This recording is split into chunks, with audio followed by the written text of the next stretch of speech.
So I just got my Nanrobot D4 Plus in the mail today, and I love it. Absolutely love it. Does not go 40 miles an hour, but honestly, nobody needs to do that. It goes about 32.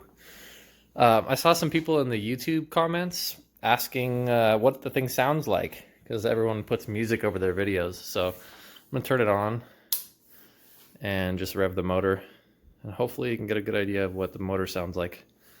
It's sort of like a low, crunchy whirring sound. It sounds very different under load, but the scooter's off the ground right now. This is what it sounds like.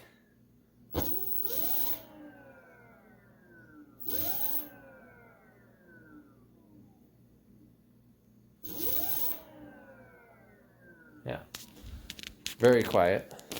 I'll go out in the parking lot and whir around and try and get some audio of what it sounds like when I'm on the scooter, but it might be harder to do because I'll be on it. We'll see what I can do. Now that I think about it, the engine noise sort of sounds like a piece of rope, nylon rope, sliding in between gloves or your fingers.